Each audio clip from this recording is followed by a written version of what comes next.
Welcome to the Seeds of Justice. This is the episode 3 of our Environmental Law Champions, together with ADB and Ariel. I will be your host tonight. I am Natalia Manas, a student scholar of Asian Research Institute for Environmental Law. Good evening from the Philippines and good morning to the other parts of the world. Today, I am honored to introduce to you one of the trailblazers of environmental protection in the Philippines. Let me tell you a quick story. On our first week with her as our professor for environmental law, she asked us to go outside within our vicinity um, an hour before our class starts and find a native tree. So we have to research for native trees. Then our second week, she asked us to find a bird. So we have to observe the sky, the trees. As law students, at first, we are all confused. Why are we doing this? But while we are in search of a native tree and birds, we learn to appreciate nature more by observing and knowing that the environment is more than just trees and birds. The environment is the source of life. We realize that she is teaching us to appreciate what we need to protect because, after all, how can we protect something or someone if we don't appreciate and understand it first? She's been in the practice of public interest environmental law for 30 years and public health law for 20 years.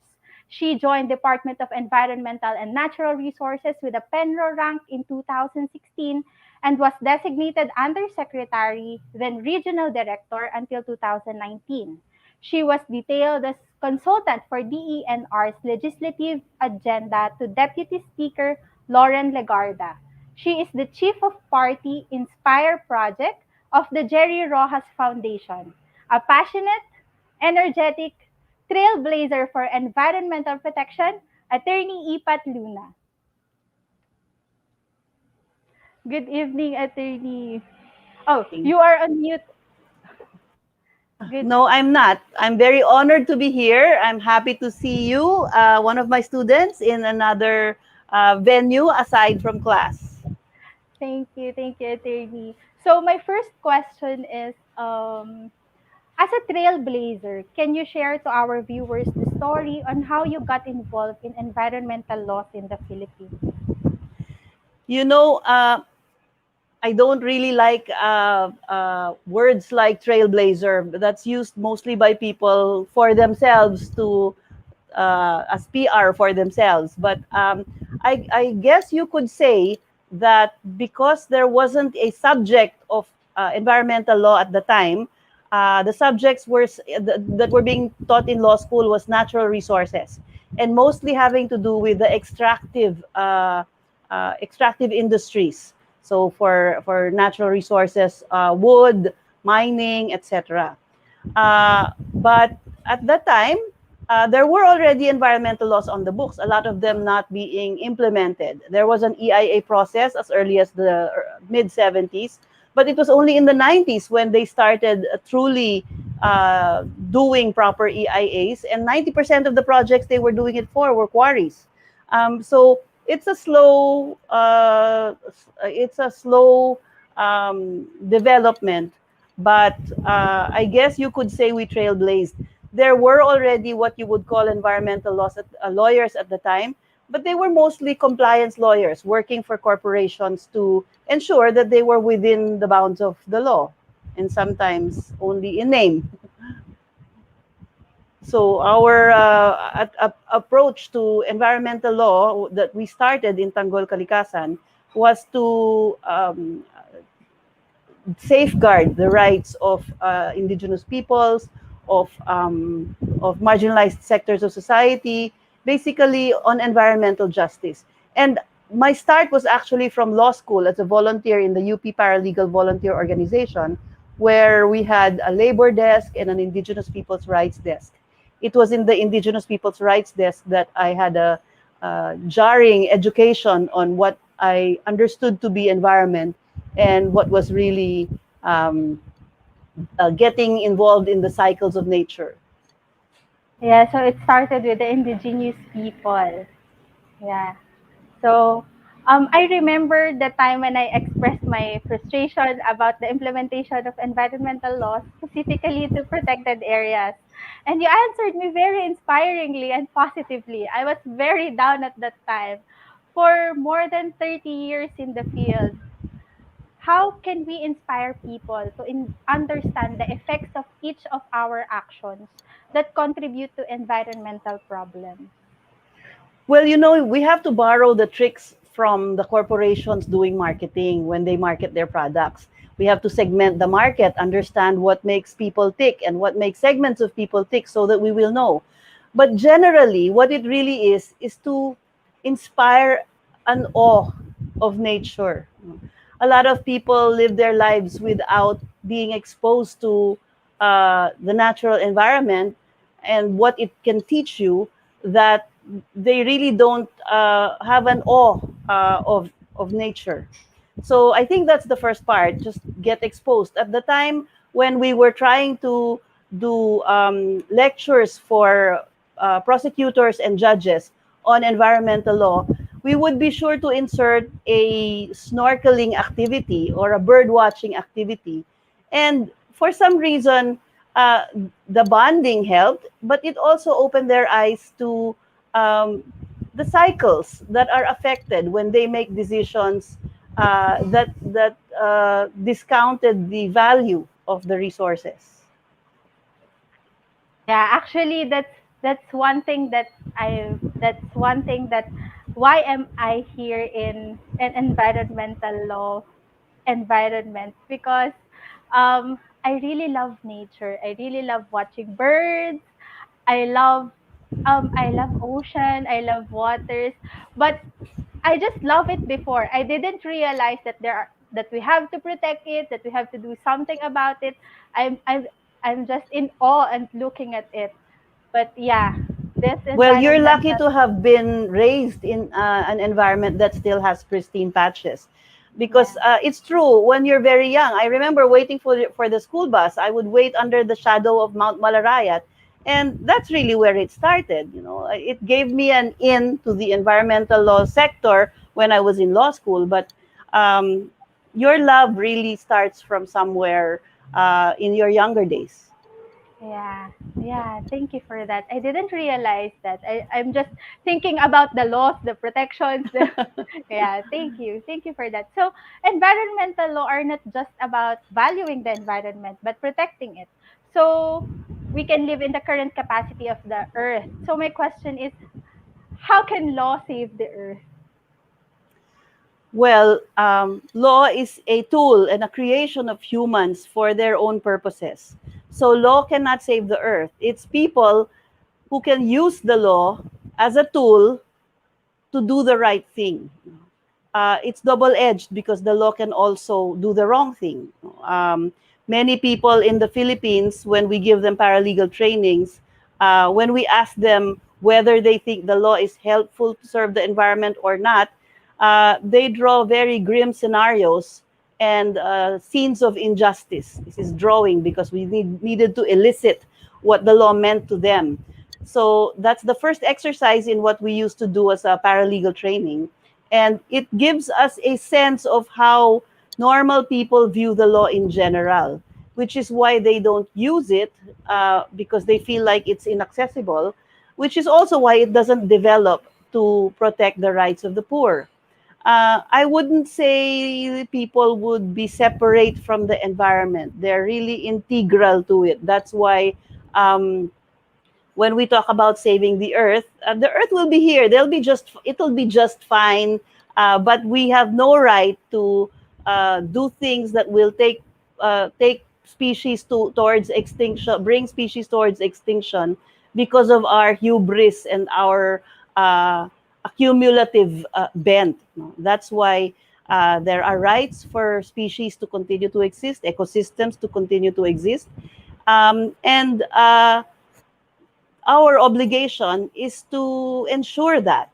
So it's not saving the earth for its because the earth will probably continue to spin. We're actually saving our skins because we depend on what we are destroying, our lives and our food and our water, our air, all depends on what we are destroying.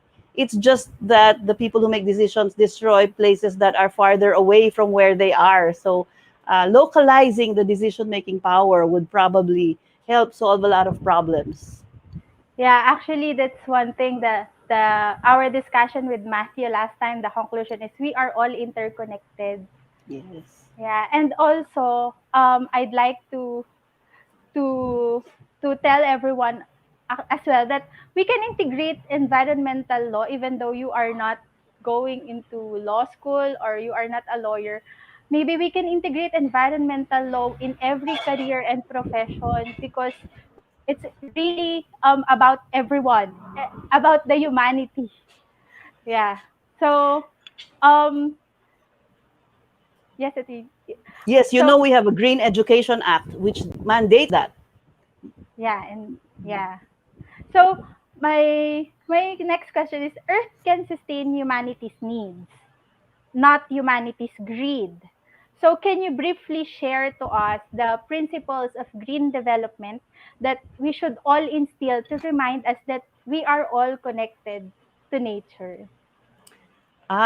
Well, that's a course that I can teach. So, uh, let's just try and be simple for now, and say that in Tagalog there's a word sapat, which loosely translates to enough. We have to understand what is enough to make us happy, and the findings. There are scientists studying happiness, and one of their findings is that there's an optimum level at which uh, material things will no longer give you more happiness if you accumulate more and more of it. In fact, it will give you unhappiness at a certain point. So we all have to understand uh, what is enough for ourselves, for our families, for our societies, for our communities, and what would be the acceptable levels at which we are eating into uh, the resources of the earth. Um, so settling on what is just enough and what is justly yours to take is an extremely difficult proposition because you need to understand that there are others who need material goods, that there are future generations who need material goods, that the ecosystem actually works in very complicated and complex ways, that when you do one thing, there may be impacts that you did not anticipate. So the EIA system should address that. But does it really the way it is doing it, the way it is happening now? So those are the things we have to consider when we look at the principles of green development. There's also um, uh, localization, or putting the decisions for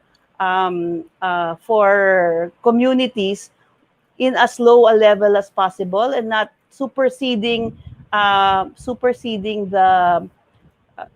decision of those at the center with those at the bottom. And that's so clearly demonstrated in the Philippines, where there are provincial councils that have stood their ground and said, no, we are not accepting development aggression projects. We are not accepting projects that will leave us with a long lasting hole in the ground and not have us just continue to benefit from the forests and the water and the agriculture. No? They have made those decisions. They have stood their ground locally, and they have succeeded so far. So I really like to think that the evolution of that power, especially when local governments are so well aware of what they stand to lose, there's valuation of what they stand to lose, is critical.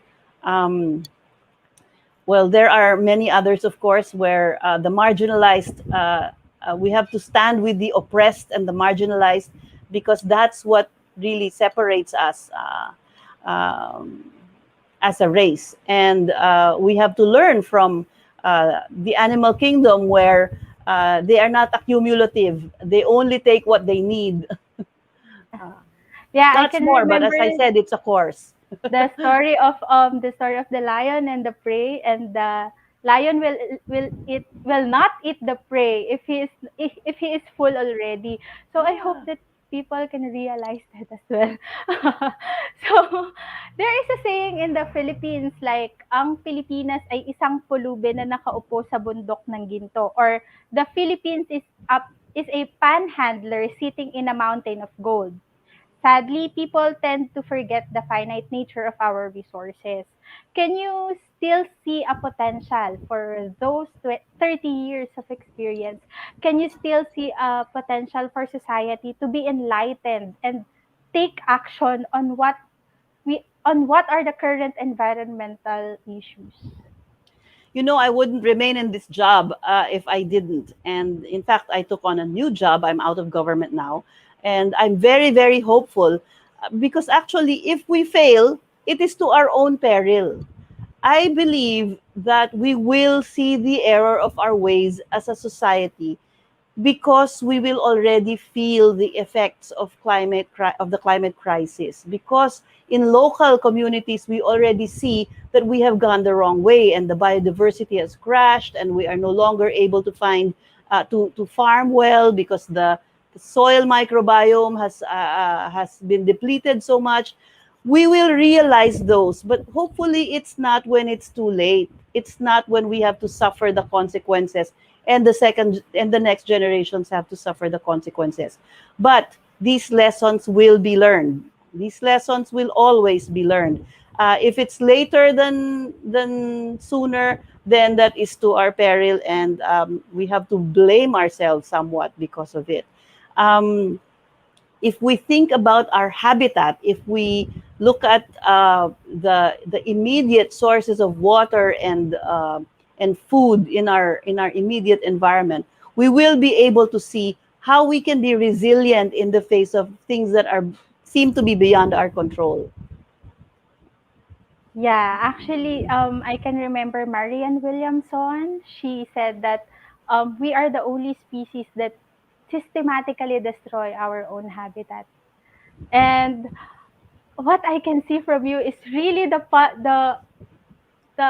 you're so positive about the environmental loss. I was about to give up when we are discussing the protected areas because I was really frustrated and I want to say something that time, but I'm not really in the mood and I don't want to disrupt the class. But I was about to say that it's not happening. We all have this laws. We are learning this. But in reality, it's not implemented properly. So, but she really answered positively, and I was shocked, and I was like, oh yeah, I have to get up and do it again and believe. And she said, actually, learn and do, celebrate the wins, and she's really inspiring. Yeah. So there's a question from our audience that how is it like to work with the government about the environmental law? Actually, both frustrating and also it makes me hopeful in the sense that there are resources to be devoted to the proper things we need to do. We just need civil society to get informed on how government operates, how they plan, how they budget, so that we can get involved with how that budget is supposed to look. It's just that they are such large bureaucracies and they need to be involved in such tedious ways to plan and to count the accomplishments that they sometimes do not look at results and just look at ticking off accomplishments in their planning, because that's how you get promoted, that's how you get uh, good feedback and good records in your employment within the government. But if we reward innovation more within the agencies, if we show them that spending this money strategically to deliver the best possible results will give you not only promotion and other rewards, but also habitat restoration. So I guess people just have to be re-inspired to look at gains with respect to the restoration of nature, because it's Ye- very possible within short periods of time. We started work in Balayan Bay where we had to set up small sanctuaries for fish to spawn, where we had to battle the fishermen to just set aside these small areas, which we considered to be the spawning grounds. And eventually, our organizing worked, and they supported the initiative. And happily, we are finding that after 30 years, well, after a few years, the fish started to come back because they were in sanctuary spawning, and it was supplying the outside of the sanctuaries with more mature fish that they can already catch. So they saw immediately the impact of the restriction that they set upon themselves. But aside from that, now that there's coral bleaching and other climate change impacts, acidity on the oceans, we are seeing that the diversity of the reefs where we started work in Batangas are allowing the ecosystems to bounce back. We thought that the coral bleaching would spell the death of the coral reef communities, but within a few months you could see coral growth, and not just the soft ones, even hard coral growth. And it seems like evolutionarily, life is finding a way to survive and thrive as long as you keep the diversity there. Yeah. Yeah. Thank you for that, attorney. Yeah. It's very enlightening. So, there's a question from one of my classmates. As an educator, what's one great lesson that you learned from a student? Ah, good question. Um, Actually, from many students. I used to teach at the school where it seemed like many of the students were just going through the motions, and I had to really figure out what they were interested in and why they were in school and what motivated them. I felt like after a 2 hour class, I was already jumping hoops and doing a trapeze act, and they were still not interested in the subject matter. So I sat down with them and tried to understand what was motivating them. And I realized partly it's also some sort of a climate grief or a feeling of helplessness that none of this will really matter.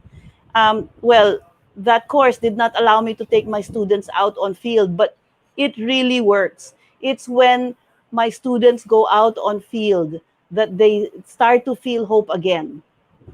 Yeah, actually, when I'm talking to my classmates, of course via chat, that's one thing they are raising to me, that they are hopeless. Like, it's been years and years of protecting, or for like many things have done, but there's nothing going on, and they're really hopeless. And I was like, no, we just have to believe. And that time, when I messaged you about my frustration, that was like, I'm telling them to believe, but that moment I was like, no, how can I believe if I can see all of this?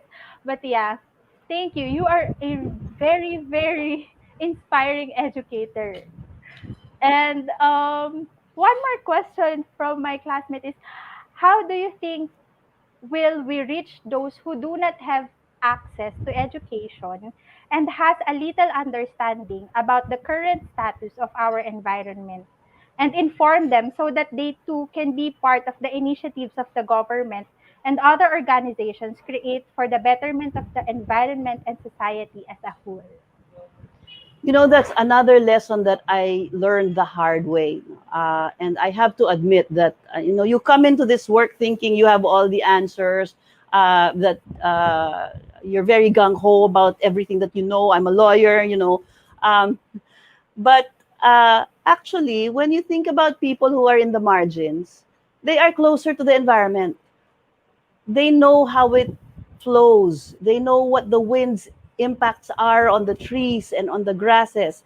Uh, the closest I could tell the people here who are not living with nature in that way, who are not deriving their very livelihood and their very culture from nature, I guess the closest is the song Pocahontas. Parang every creature has a name. Um, you need to understand instead of conquer. And these understandings have been taught to me by the people who are in the margins, who I purport to teach. So you shouldn't come in thinking that you have all the answers. Um, Makliing Dulag, our protector of the Chico River Dam, was a tribal chieftain, and he was offered legal services by then Attorney Diokno, Jose Wright Diokno. And Makliing Dulag asked them, "Why are you here?" And Diokno said, "We are here to help because they were being threatened by the building of a dam that would sink their communities." And Makling Dulag actually said, if you're here so that you can give us help, then you can turn back and go home. But if you're here because our futures are related and interlinked with your futures, then let us help each other. That really got me because Jokno also repeated that in his lectures because it was a sense of legal aid not being a matter of alms, but it being a matter of interlinked survival. Yeah, actually, I was about to ask you to tell that story because that's one of my favorite stories from your class. And thank you for sharing that to everyone. So, um, Nunahan ko. hi. I got ahead Yeah, of myself.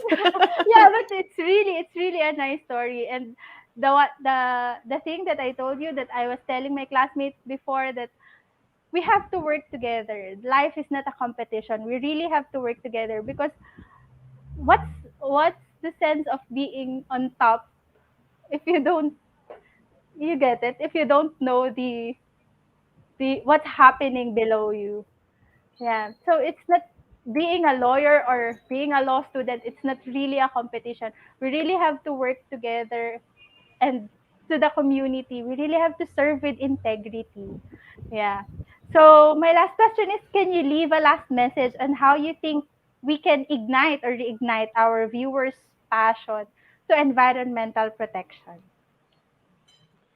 Well, I should say a lot of things, but I think it's only nature that can teach us. Go out there, feel the pheromones, get the moisture out of the forest. You will heal, you will learn, and you will get inspired.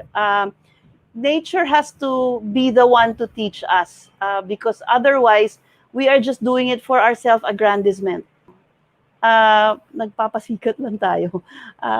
It's really humbling not only to be exposed to nature and see that it's bouncing back by itself sometimes, but to also be exposed to the people in the marginalized who are the ones that are successfully understanding the the interrelationships of nature. Therefore, they're the ones able to ensure that nature continues. I hope that's Yeah, helpful. yeah. Thank you, Attorney Ipat. Actually, imagine when we lose the benefits of the ecosystem provided, such as clean water, the soil fertility, and many more. Environmental problems are requiring us to respond with commitment because we depend on it. It's our habitat. So we are grateful. I will use the trailblazer again. We are grateful to our trailblazers such as Attorney Ipat who are willing to take risks and create a path for us to follow. Every good idea will only work if we work together in protecting our own habitat. So again, do not be afraid to do what you think is right. Take action and protect the environment. And next week, we will be talking about biodiversity at the same time, at the same channel. Natalia Manes, your host, signing off. Thank you, Natalia. Thank you, everyone.